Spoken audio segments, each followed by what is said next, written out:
Hi, my lovely people. Welcome back to my channel, Amazing Stories by Mokosolu. Please, if you have not subscribed to this channel, please do so. I really appreciate those who have subscribed already. I love you all. Now, let us dive into the part 2 of this emotional stories to know the prince's decision on his marriage to Amanda after what Madame Felicia, Amanda's mother, revealed. Just sit back and grab your popcorn as we journey through Amanda's ordeal together.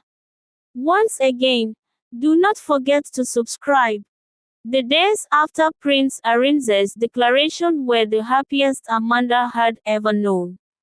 She moved through the world with a quiet glow, as if a lantern had been lit deep within her. Even the endless chores Felicia assigned could not dim her spirit. But Jenny noticed. At first, it was only sideways glances and casual questions. "So, you're really going to be a queen?" she asked one evening, her tone light but her eyes sharp. Amanda laughed nervously. "It's not official yet. He has to speak to the elders and..." Jenny cut her off. "And you think they will approve you?" Amanda frowned. "Why wouldn't they?" Jenny shrugged. But her smirk said more than words. Jenny had always been the center of attention, the beautiful one, the one men followed with their eyes. But now, the attention she prized so much was shifting. When Prince ARINZE came to the village to see Amanda, Jenny began making herself visible, fetching water right when he arrived, walking past with a sway in her hips, greeting him with a voice honeyed with charm. "Good afternoon, Your Highness," she would say, letting her eyes linger just a moment too long. At first, ARINZE responded politely and turned back to Amanda. But Jenny's persistence grew bolder. She started asking questions about his palace, laughing at things that weren't jockeys, touching his arm lightly when she spoke. Amanda noticed, but she told herself it meant nothing. ARINZE had chosen her. Felicia, however, had already decided that Amanda's happiness was unacceptable. In her eyes, Jenny deserved the prince, not Amanda. Late one night, after Jenny complained yet again that Amanda was acting like she's better than everyone, Felicia hatched her plan. "You want the prince?" Felicia asked. Jenny's eyes widened. "What do you mean?" "I mean, Amanda will not marry him. I will make sure of it. But you can. All you have to do is follow my lead." Jenny hesitated, but not for long. The very next week, Prince ARINZE visited the village again, this time to speak formally with Felicia about marrying Amanda. They sat outside under the mango tree. Amanda had been sent to the stream, deliberately, so she would not overhear. Felicia's voice was calm, almost sorrowful. "Your Highness, I respect your interest in Amanda, but there is something you must know before you make any decisions." ARINZE frowned. "What is it?" Felicia leaned in, lowering her voice as if to protect him from a great embarrassment. She cannot have children." The words struck him like a slap. "What?" Felicia nodded gravely. "It is from her past. She has lived a wild life, Your Highness. Many men, many mistakes, abortions, too many. The doctors said her womb is gone." ARINZE'S face tightened. "This is serious. How do you know this?" Felicia gave a practiced sigh. "A mother knows her child. And the village talks. I only tell you because I care for your future, and the future of our people. A queen who cannot give you an heir will bring nothing but sorrow." Arinze sat in silence for a long time. The thought of Amanda's kindness, her laughter, her gentle spirit warred against the poisonous seed Felicia had just planted. And then Felicia struck the final blow. "My other daughter, Jenny," she began, glancing toward the doorway where Jenny stood, feigning surprise at being mentioned. "She is everything Amanda is not. Pure, healthy, worthy. She would make a fine queen." Jenny stepped forward, her beauty catching the afternoon light. She bowed slightly. "Your Highness," she said softly. Felicia placed a hand on Jenny's shoulder. "She is ready to serve you, to bear your children, to stand beside you. The choice is yours." Days later, Arinze returned. Amanda ran to greet him, but his eyes did not hold the warmth the once did. "Amanda," he said quietly, "I cannot marry you." The words made her world tilt.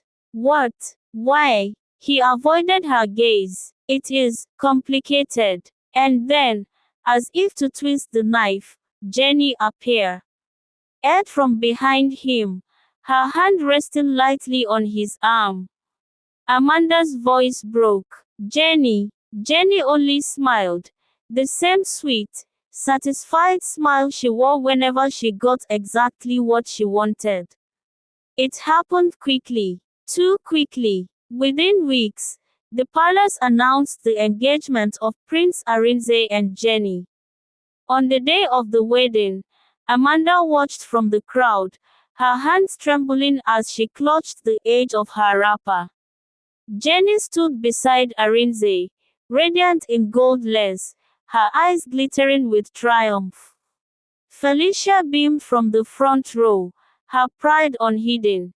Amanda felt the betrayal like a knife in her chest, not just from the prince, but from her own blood. The love she thought would save her had been stolen, replaced by a wound that would never fully heal. At that moment, something shifted in Amanda. She swore never to love again and decided to leave the village for good. The morning Amanda decided to leave the village was one of those mornings when even the birds seemed to sing in mockery. The air was heavy with the smell of frying plantain from a neighbor's kitchen, and somewhere, a rooster crowed with the careless joy of a creature that had never been betrayed. Amanda had been awake long before dawn. She sat on the edge of her raffia mat, staring at the faint light seeping through the cracks in the bamboo walls. Her heart was pounding, not from fear, but from the painful clarity of knowing she no longer had a place here.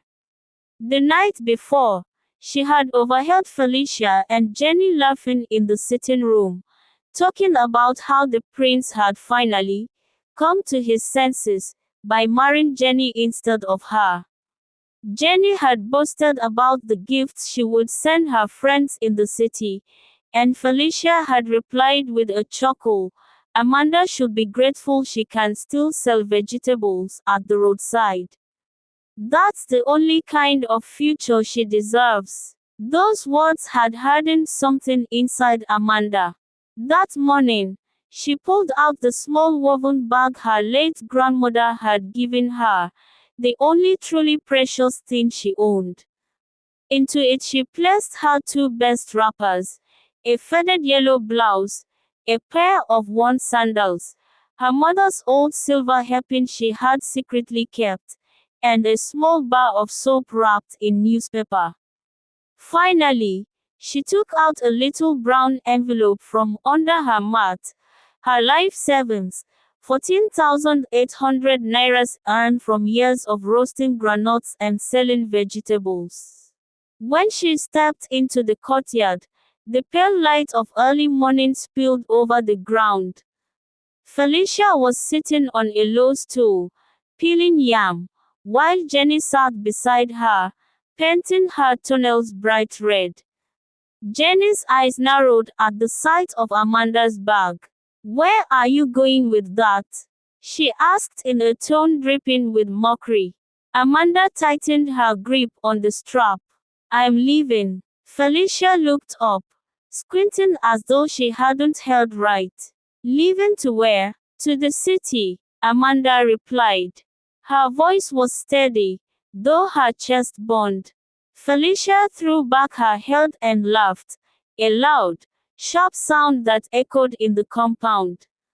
The city, you. She turned to Jenny, tapping her on the knee. Have you ever held anything so ridiculous? This one wants to go to the city. Jenny giggled, covering her mouth. What will you do there, Amanda? Sweep the streets, or maybe be a nanny for rich people's children. Amanda swallowed, forcing herself not to cry. I will find work. Felicia's laughter died into a smirk. Go then. Maybe you'll finally learn your place in this world. Just don't come running back here when the city chews you up and spits you out. This house will not take you in. Amanda's eyes met hers for a moment. Don't worry, I will never come back. That seemed to amuse Jenny even more. We'll see, she said with a lazy smile. By the time hunger finishes you, you'll be begging to sleep in this compound again. Amanda turned without replying. She walked out of the gate, the sound of their laughter following her like a curse. At the village junction, old Mama Ebere was setting up her roasted corn stall. She saw Amanda's bundle and raised her eyebrows. Piking, where you they go? To the city, Amanda said softly. Mama Ebere looked at her for a moment, then handed her 2 roasted cobs wrapped in leaves. For your journey, and remember, no matter where life takes you, your roots are here. Amanda's throat tightened. She murmured her thanks and climbed into the rickety lorry waiting by the roadside. The wooden benches were hard, the air thick with dust, but she didn't care. As the driver revved the engine, Amanda caught one last glimpse of her village, the mud houses, the cassava fields, the church bell tower. She thought of her late grandmother's warm hands, of the river where she had once laughed with friends, and then of the cold laughter of her mother and sister that morning. Her hands clenched around her bag. The road ahead was long, and the city was a mystery, but she had already made a vow in her heart. She would build a life so strong, so unshakable, that neither Felicia nor Jenny's voices would ever have the power to break her again. The lorry rolled forward, carrying her away from the place where her dreams had been trampled, and toward the place where she would learn to dream again. The city did not welcome Amanda with open arms. The moment she stepped down from the rattling lorry at the dusty motor park, the air slapped her in the face, thick with exhaust fumes, the shouts of conductors, and the smell of fried akara mixing with the stench of open drains. The noise was relentless. She clutched her bag tightly, aware of the curious and sometimes predatory eyes watching her. The lorry had dropped her in a part of the city where the roads were broken, and small wooden stalls lined the gutters. Hawkers balanced trays of oranges and sachet water on their heads, weaving between buses that honked without mercy. She had no relatives here, no friends to meet her, no one to call. All she had was 14,800 nairas, 2 wrappers, a blouse, sandals, and the unshakable decision never to return to the village. Amanda's first night in the city was in a cramped, dimly lit lodge meant for travelers. The bed was nothing but a wooden frame with a sagging mat, the ceiling patched with rusted zinc sheets. She lay awake, listening to the scurrying of rats in the corners, the far-off thump of music, and the loud argument of two women in the hallway. Her mind wandered to Felicia and Jenny, imagining them at home, probably laughing over a bowl of steaming yam porridge, not giving her absence a second thought. A knot formed in her throat, but she swallowed it down. By morning, Amanda was out on the streets, searching for work. She worked for hours under the burning sun, stopping at stalls, kiosks, and small shops. Do you need help here? We no get space. Sorry, we can't pay salary now. Her feet ached, and her stomach growled. She bought a small pack of akara from a roadside woman and ate slowly, making each bite last. Finally, in the late afternoon, she stumbled upon a small buka, a local food shop run by a plump, sharp-eyed woman named Mama Rose. The woman was fanning a charcoal stove, frying plantain. You want work? Mama Rose asked, glancing at Amanda's bag. Yes, Ma, Amanda said quickly. Mama Rose eyed her up and down. No salary for now. You go wash plate, serve customer, sweep. I go give you food and small place for back to sleep. Amanda nodded without hesitation. I'll do it. Life in the buka was survival, not comfort. Amanda slept on a thin mat in a small storeroom at the back, between bags of rice and baskets of onions. At night, she could hear the rats chewing in the corners and smell the dampness of the cement floor. She rose before dawn to sweep, wash the soot-blackened pots, and carry buckets of water from the public tap 2 streets away. She scrubbed plates until her hands blistered. She served steaming plates of rice and beans to impatient customers. She learned to smile politely even when men made comments that stung. Her clothes grew looser. Her palms grew rough. Her once bright eyes dulled from exhaustion. But she never complained. Every evening, after the last customer left, Amanda would sit alone outside the buka, staring at the city lights. She'd watch the cars speed past, the glow of the street lamps stretching into the distance. Somewhere out there, she told herself, was the life she was meant to live. Not this, not the buka, not the mockery and rejection she'd left behind. Sometimes, she would silently repeat her vow. One day, Felicia and Jenny will hear my name in this city. The worst moments came on Sundays. While the city buzzed with people in bright clothes heading to church, Amanda stayed behind to clean the buka. The sound of distant choirs drifted through the air, stirring memories of the village church where she had once stood in the women's choir, before shame and betrayal had pushed her out. She thought of the prince, his warm smile, the way he had once looked at her as if she was the only woman in the world. Now he belonged to Jenny. The hurt was sharp, but Amanda turned it into fuel. After 2 months, Amanda had saved 7,500 nairas from small tips customers gave her. Shush! He hid the money carefully in her bag, under the wrappers. She knew it wasn't much, but in her mind, it was the start of her escape from the buka. One rainy evening, while she scrubbed plates under the leaking zinc roof, she whispered to herself, "This is not the end. This is only where I start." She didn't know how, she didn't know when, but Amanda had already decided, one day, she would walk through these city streets, not as a struggling village girl, but as a woman who had conquered everything thrown at her. For now, she tightened her grip on the plate in her hand, ignoring the cold rain dripping down her neck.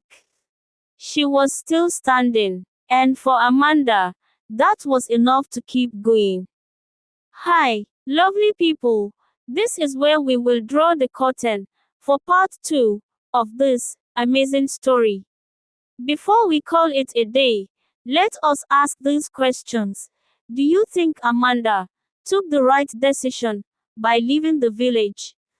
Do you think Amanda's determination to make it big in the city yielded a good result? Considering her present state of financial status, how do you think she can achieve her set goal? Please, drop your answers in our comments section and please subscribe and keep the notification button on. The story is getting more interesting. Stay tuned and remember, this is Amazing Stories by Mukosolu, where you listen to juicy life stories.